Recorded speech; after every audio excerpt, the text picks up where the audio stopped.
नमस्कार दोस्तों। देश की पुकार यूट्यूब चैनल पर आपका हार्दिक स्वागत है।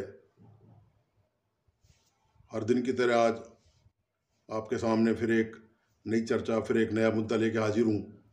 इसके तमाम पहलुओं पर, इसके प्रभावों पर, पर्दे के पीछे की कहानी और जो सामने दिखाई दे रहा है उसकी पूरी जानकारी देने का पूरा प्रयास करूँगा।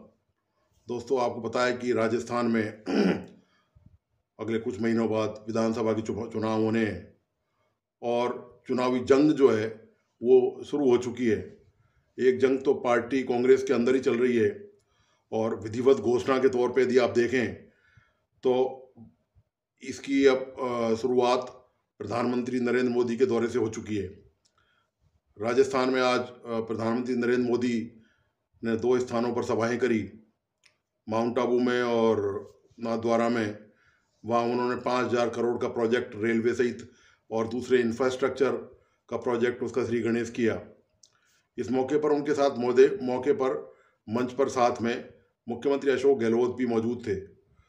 दोनों ने एक दूसरे पर वार करने का कोई मौका हाथ से नहीं जाने दिया। प्रधानमंत्री नरेंद्र मोदी का ये राजस्थान में 8वां दौरा है।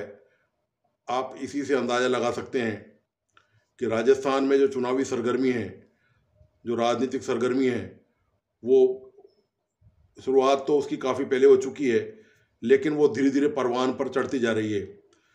नरेंद्र मोदी प्रधानमंत्री इससे पहले दौसा में जो सुपर एक्सप्रेस नेशनल हाईवे बन रहा है उसके उद्घाटन समारोह पर आए थे और वहाँ उन्होंने जनसभा को संबोधित किया था। बांसवाड़ा में जनसभा को उन्होंने संबोधित किया था। इससे पहले भगवान देवनारायण गुर्जर जो हैं उनके धाम पर जाकर उन्होंने वो लोकार्पण किया और वहाँ पर इस सभा को संबोधित किया। तो कुल मिलाकर पिछले कुछ महीनों में पीएम मोदी की 8वीं सभा है और आज जो सभा हुई नाथद्वारा में और माउंट आबू में, वहाँ नाथद्वारा में नरेंद्र मोदी के साथ मुख्यमंत्री अशोक गहलोत मौजूद थे। मोदी ने अपने भाषण में ये कहा कि कांग्रेस पर उन्होंने इस मौके पर भी कांग्रेस को छोड़ा नहीं, और चूंकि आज कर्नाटक में वोटिंग है तो ये मैसेज देने के लिए मतदाताओं को कि तो उन्होंने विपक्ष के तौर पर कांग्रेस पर ज़बरदस्त निशाना साधा। उन्होंने कहा कि अपने भाषण में कहा कि कांग्रेस ये चाहती थी कि सूडान से उन्होंने जो अप्रवासी भारतीयों की सुरक्षित वापसी करवाई है, विशेष विमान भेजकर, विपरीत हालात में वहाँ रात्रि को विमान उतरते थे क्योंकि वहाँ आतंकवादी गुटों ने चारों तरफ से युद्ध की नौबत पैदा कर रखी है।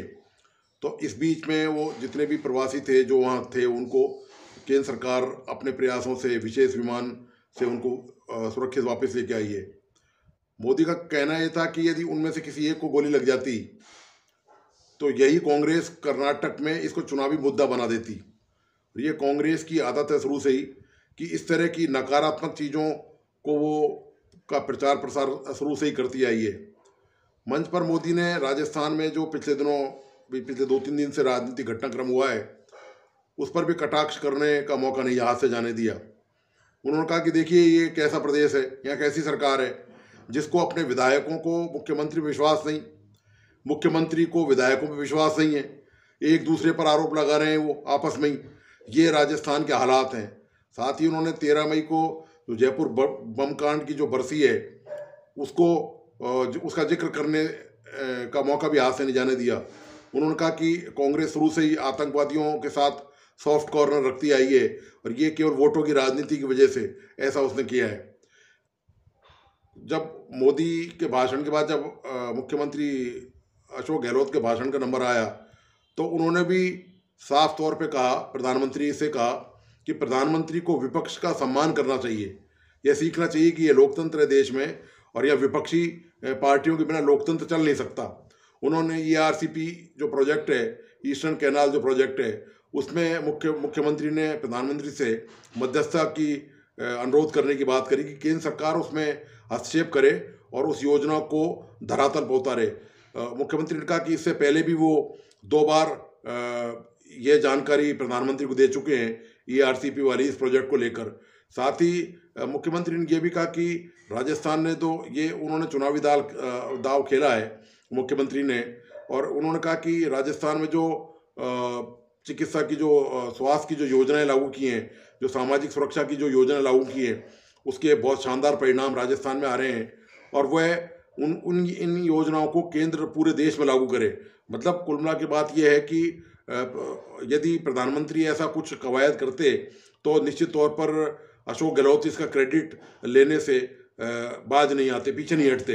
निश्चित तौर पर वो इस मामले में अपनी पीठ जरूर थपथपाते और इसको चुनावी मुद्दा भी बनाते कि उन्होंने राजस्थान में जो जो योजना लागू की है, अब देखिए वे योजना इतनी सफल हो चुकी हैं और आदर्श के तौर पर मानकर उन योजनाओं को केंद्र सरकार भी अब लागू करने जा रही है, लागू करेगी। लेकिन प्रधानमंत्री ने ऐसा कोई इशारा नहीं दिया कि राजस्थान में कोई जो योजनाएं हैं वो बहुत अच्छी हैं। ना तो उन्होंने योजनाओं की तारीफ करी और ना ही उन्होंने इस बात के कोई संकेत दिए कि इन योजनाओं को केंद्र लागू करेगा पूरे देश भर में।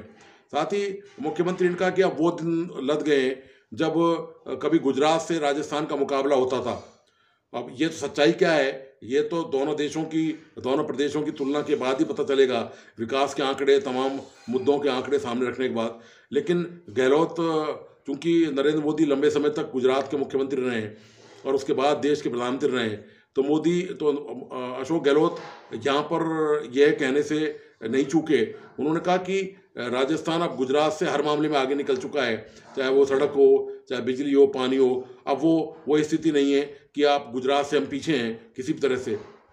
तो कुल मिला के बात ये है कि जो भाषण था दोनों तरफ से, वो एक दूसरे पर चुनावी प्रहार किए गए, एक दूसरे के खिलाफ तीर निकाल के चलाए गए। लेकिन अब ये चुनावी साल है तो आप ये मान के चलिए कि ये इन दौरों में, प्रधानमंत्री नरेंद्र मोदी के दौरों में लगातार तेजी आएगी। और जो भारतीय जनता पार्टी के दूसरे वरिष्ठ नेता हैं, चाहे अमित शाह हों, चाहे भारतीय जनता पार्टी के राष्ट्रीय अध्यक्ष जेपी नड्डा हों, या अन्य जो दूसरे नेता हों, वो लोग भी यहाँ पर राजस्थान में आएंगे और वो कहीं ना कहीं सभाओं के जरिए और इस तरह की रैलियों के जरिए वो जरूर कोशिश करेंगे कि भारतीय जनता पार्टी के समर्थन में या मतदाताओं को आकर्षित किया जाए। दोस्तों, एक खास बात और बताऊंगा आपको जो आपकी जानकारी के लिए लाना जरूरी है कि नरेंद्र मोदी के साथ मंच पर राजस्थान के जो नेता बैठे थे उनमें सबसे करीब वसुंधरा राजे बैठी थी और उनके बगल में ही प्रतिपक्ष के नेता राजेंद्र सिंह राठौड़ बैठे हुए थे। सबसे महत्वपूर्ण चीज़ इसमें यह है कि पिछले 2-3-4 दिनों से राजस्थान में जो घमासान मचा हुआ तो कांग्रेस में है, लेकिन लपेट में उसमें भारतीय जनता पार्टी भी आ गई है, वसुंधरा राजे भी आ गई है। जो कवायद पिछले दिनों हुई उसमें वसुंधरा राजे पर यह आरोप लगा कि उन्होंने सरकार को गिरने से में शामिल होने से इनकार कर दिया। ये अशोक गहलोत ने आरोप लगाया था। इसके बाद आपको बताइए कि प्रदेश की राजनीति में तूफान खड़ा हो गया है। ये तमाम कवायद होने के बावजूद भी वसुंधरा राजे को नरेंद्र मोदी के बगल में बिठाए जाने का साफ संकेत ये है कि पार्टी आगामी किसी यदि चेहरे को रखने की जो ज़्यादा उम्मीद है मुख्यमंत्री के तौर पर, तो वह अभी तक, आज की स्थिति तक वो वसुंधरा राजे ही रहेंगी। इससे साफ जाहिर है कि पिछले दिनों जो घटनाक्रम हुआ, जो अशोक गहलोत ने अमित शाह पर आरोप लगाए, जो वसुंधरा राजे के बारे में उन्होंने कहा, उससे निश्चित तौर पर ये माना जा रहा है कि इस घटनाक्रम का वसुंधरा राजे पर, मतलब भारतीय जनता पार्टी पर, या जो उन्होंने पहले निर्णय कर लिया है उस पर कोई ज़्यादा अंतर नहीं पड़ेगा। यही वजह है कि वसुंधरा राजे को नरेंद्र मोदी के बिल्कुल बगल में बैठाया, उसके बगल में प्रतिपक्ष नेता राठौड़ बैठे। तो अब कुल मिला के कहानी ये है कि बीजेपी बेशक ये बात कह दे कि वह मुख्यमंत्री का चेहरा सामने रखकर चुनाव नहीं लड़ेगी, लेकिन ये तो कम से कम सियासी संकेत जाते हैं कि वसुंधरा राजे के प्रति भी अभी भी जो है भारतीय जनता पार्टी के वरिष्ठ नेता वो आश्वस्त हैं कि इस बात को लेकर कि यदि कभी मौका पड़ा, मान लीजिए, तो हो सकता है कि वो चेहरे के घोषणा करने की यदि जरूरत भी पड़ी। हालांकि इस बात की संभावना कम है क्योंकि ये पार्टी क्लियर कर चुकी है, लेकिन फिर भी वसुंधरा राजे को जिस तरह से महत्व दिया गया है उससे अंदाज़ा लगाया जा सकता है कि वसुंधरा राजे मुख्यमंत्री की दौड़ में, दावेदारी की दौड़ में नंबर 1 पे चल रही हैं। हालांकि दौड़ में दूसरे लोग भी, दूसरे नेता भी माने जा सकते हैं, उनमें गजेंद्र सिंह शेखावत भी हैं, लेकिन गजेंद्र सिंह शेखावत से दिक्कत यह है कि उन पर संजीवनी क्रेडिट जो सोसाइटी घोटाला है उसमें वो आरोपी हैं, उनके खिलाफ राजस्थान में एसओजी में मुकदमा दर्ज है और जो सीपी जोशी हैं, चित्तौड़गढ़ के सांसद और रेल मंत्री हैं, वो अभी राजस्थान में नए हैं, हालांकि वो ब्राह्मण हैं और इस दृष्टि से ब्राह्मण वोट बैंक साधने के वो काम आ सकते हैं। लेकिन ओवरऑल अभी जो सीनरियो, जो दृश्य, राजनीतिक परिदृश्य नजर आ रहा है, उसमें वसुंधरा राजे के प्रति लगभग पार्टी ने अपना विश्वास वापस कायम किया है। तो अब जैसे जैसे चुनाव करीब आएंगे, नए नए मुद्दे आपके पास सामने आएंगे, आरोप प्रत्यारोपों की झड़ियां लगेंगी, नेताओं के दौरे लगातार बढ़ेंगे, प्रदेश के लोगों की तकलीफ कितनी कम होगी, ज़्यादा होगी, इसका अंदाज़ा तो तभी लग पाएगा। खासतौर से इलेक्शन के दौरान तो बहुत ज़्यादा संभावना है नहीं कि, लेकिन अभी जैसे जिन प्रोजेक्ट के उद्घाटन किए गए, हो सकता है कि चुनाव से पहले पहले तक कुछ प्रोजेक्ट राजस्थान में और आएँ, और ये साबित करने के लिए केंद्र सरकार कोशिश करेगी, देखिए हम यहाँ पर राजस्थान की बेहतरी के लिए, विकास के लिए कितने गंभीर हैं। तो जो आज के जो प्रोजेक्ट थे, जो 5000 के प्रोजेक्ट हैं, वो उसका संदेश भी लगभग यही है। तो दोस्तों, ये जो चुनावी पहल है, इस पे जो परिचर्चा मैंने आपके सामने जो पक्ष रखा है, वो आपको कैसे लगी, और आप अपने विचार, अपने महत्वपूर्ण सुझावों से मुझे ज़रूर अवगत कराएं। और प्लीज़ इस यूट्यूब चैनल को लाइक और सब्सक्राइब करना और बेल आइकॉन दबाना नहीं भूलें। नमस्कार, धन्यवाद।